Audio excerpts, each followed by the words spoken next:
Hello friends. आज हम देखने वाले हैं नी जॉइंट। बहुत टाइम से मेरी ख्वाहिश थी कि मैं नी जॉइंट के बायोमैकेनिक्स पर एक लेक्चर बनाऊं। देखिए, फर्स्ट ईयर के स्टूडेंट्स को ये बहुत टेंशन होता है कि बायोमैकेनिक्स में, खासकर जो फिजियोथेरेपी स्टूडेंट्स है, कि नी जॉइंट के बायोमैकेनिक्स में एग्जाम में क्या आएगा। देखिए, उसमें मोस्टली एनाटॉमी ही आता है। जो फर्स्ट ईयर में जो आपका बायोमैकेनिक्स सब्जेक्ट है, जो एग्जाम में नी जॉइंट आता है, उसमें मोस्टली एनाटॉमी ही आता है। जिस तरह मैं इस वीडियो में बताऊंगा, अगर आप उसको एज इट इज़ जो है एग्जाम में लिखोगे तो आपको ऑलमोस्ट फुल मार्क्स मिलेंगे। ठीक है। तो देखिए, नी जॉइंट कॉम्प्लेक्स, ये जो है मॉडिफाइड हिंज जॉइंट है। मॉडिफाइड कॉन्डाइलर जॉइंट भी इसको बोलते हैं। अगर आपको वाइवा में भी पूछेंगे it's what type of joint it is, तो आप याद रखिएगा, आपको सिर्फ हिंज जॉइंट नहीं बोलना है, मॉडिफाइड हिंज जॉइंट बोलना है। और याद रखिए, it's the largest synovial joint. हमारे पूरी बॉडी में सबसे बड़ा साइनोवियल जॉइंट यही होता है। स्ट्रक्चर्स की बात करते हैं जो नी जॉइंट को बनाते हैं। फर्स्ट, बोन्स, टीबिया, फीमर, पैटिला, इन तीन बोन्स से ये नी जॉइंट कॉम्प्लेक्स बनता है। इसमें दो जॉइंट्स होते हैं, tibio femoral joint, patello femoral joint. आप ये डायग्राम में भी देख रहे होंगे, टीबियो फिमोरल जॉइंट और पेटिलो फिमोरल जॉइंट। अब बात करते हैं टेंडन की। तो इसमें एक तो हैमस्ट्रिंग मसल्स का टेंडन, दूसरा क्वाड्रिसेप्स का टेंडन और तीसरा पैटिला टेंडन। ये तीन टेंडन होते हैं जॉइंट में। अब हैमस्ट्रिंग मसल्स, ये चार मसल्स से बना है, semi membranosus, semi tendinosus, biceps femoris short head, long head. इन चारों का ऑरिजिन और इंसर्शन आप देख रहे होंगे स्क्रीन पर। तो इनके टेंडिनस इंसर्शन से ये बनता है। सबसे पहले सेमी टेंडिनोस को देखिए, ये मीडियली जाता है और medial anterior of the tibia इसका इंसर्शन है। इसके अलावा सेमी मेम्ब्रेनोस, इसका मीडियली इंसर्शन है posteriorly. Biceps femoris long head, short head, इन दोनों का इंसर्शन फिबुला बोन पर है, जो कि लेटरली होता है। ठीक है। अब क्वाड्रिसेप्स को देखते हैं।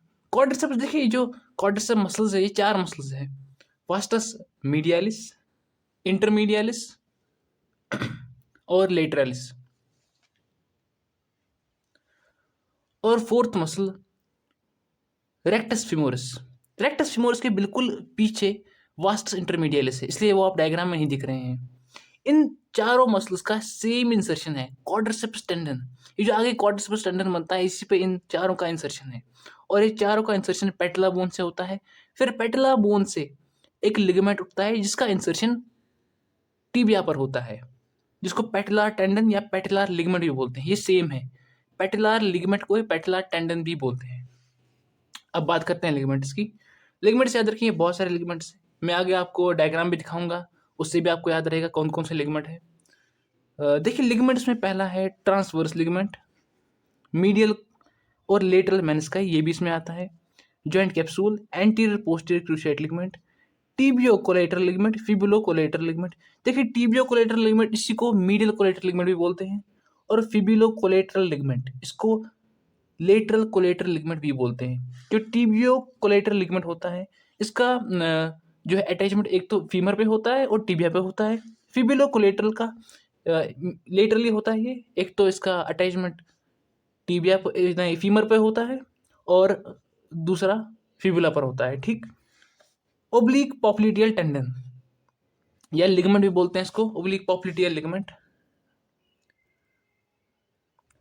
ओब्लिक पॉप्लिटियल लिगामेंट आप डायग्राम में देख रहे होंगे, इसका रोल नी अनलॉकिंग में होता है। पैटिलार लिगामेंट, ये सेम है, मैंने पहले इसको बोल दिया है कि पैटिलार लिगामेंट ही पैटिलार टेंडन है। बात करते हैं मसल्स की, तो दो मेजर मसल ग्रुप्स है, क्वाड्रिसेप्स और हैमस्ट्रिंग। क्वाड्रिसेप्स में मैं बात कर चुका हूँ कौन कौन से मसल्स है, और हैमस्ट्रिंग वो भी मैं बता चुका हूँ। अब देखते हैं इसका काइनेटिक्स और काइनेमैटिक्स। काइनेटिक्स और काइनेमैटिक्स,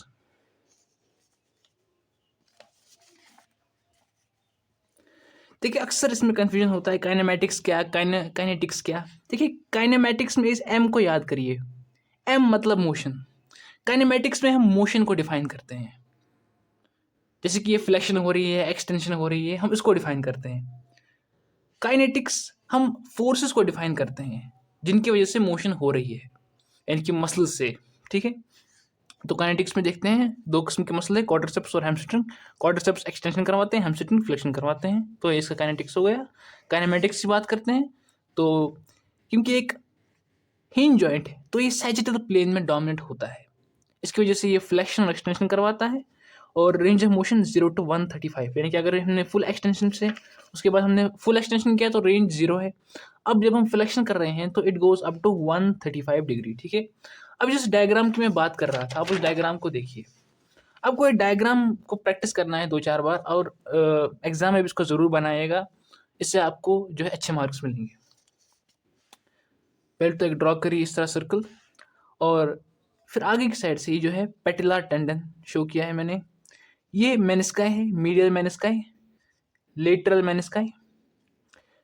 ये जो 2 मेनिस्काई है, इन दोनों के हम आगे से बोलते हैं इसको anterior horn, posterior horn, anterior horn, posterior horn. ये जो 2 एंटीरियर हॉर्न है ऑफ मीडियल मेनिस्काई, मीडियल मेनिस्काई और लेटरल मेनिस्काई, इन दोनों को जो जोड़ता है वहां पर है ट्रांसवर्स लिगामेंट। ट्रांसवर्स लिगामेंट क्या काम करता है? मीडियल और लेटरल मेनिस्काई के एंटीरियर हॉर्न को जोड़ता है। इसके अलावा मैंने ये शो किया है ACL, ये PCL पोस्टीरियर क्रूशियल लिगामेंट, और यहाँ पर medial collateral ligament, lateral collateral ligament. अब मीडियली साइड से सार्टोरिस का इंसर्शन है, ग्रेशियलिस का, सेमी टेंडिनोस का, सेमी मेम्ब्रेनोस का, ये लेटरल साइड है। आपको इस डायग्राम को प्रैक्टिस करने 2-4 बार और इसको एग्जाम में ज़रूर बनाइएगा।